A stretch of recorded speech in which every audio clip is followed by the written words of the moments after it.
Assalamu alaikum and welcome to another episode of QG Diaries, a program on Quranology Television QGTV. Today marks the third day of Ramadan 2015, and we hope to explore today the question, how do we relate to Allah, or what is our relationship to Allah? Yesterday we explored who is Allah, so today we will explore how do we as human beings relate to Allah. And this is another often mentioned concept in Quran. In fact, it's mentioned as early as chapter 1 itself. The two words which I would use to study the answer to this question would be the words deen, which is very common, and the word ibadah. Ibadah is usually translated as worship or serve. I don't mind either word as long as the concepts are grounded in Quran. It's all the same to me. Deen is almost like the measure of who we serve.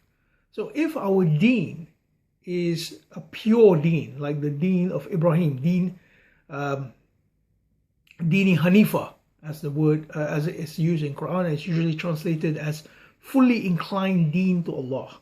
That's Ibrahim in the Quran. And Ibrahim, he serves no one but Allah.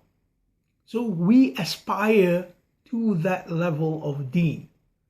So when our deen is as pure as Ibrahim, we will also serve none but Allah. But at this point, I would say that most, if not all of us, we do serve Allah, but we also have a measure of servitude towards other than Allah. Now, how is deen and ibadah related in Quran? Well, let's begin with chapter 1, Al-Fatiha. Yesterday we looked at the description of Allah in Al-Fatiha in the first 3 ayat. Today we will look at the third ayat, which says Malik Yawmiddin, owner of the period of ad-din. Deen, ad-din. So Allah is saying to us in the first 2 verses, He is saying to us that He is Rabbil Alameen, Ar-Rahman Ar-Rahim. In the third verse, He's saying He is the owner of the period of ad-din. How do we relate to this ad-din? Read the next ayah. He says, Iyaka na'budu wa iyaka nasta'in. That should be our attitude, basically. Iyaka means to Him alone, or to you alone. Iyaka, to you alone, na'budu, we serve or we worship. So in order for us to pick up on Allah's position in Yawmiddin, in the period of ad-din, we must serve Him alone. And how do we serve Him alone? Read the next verse. Read the next word. Iyaka na'budu wa iyaka nasta'in. Now this is a very interesting word, nasta'in. It means, it's usually translated as we seek help.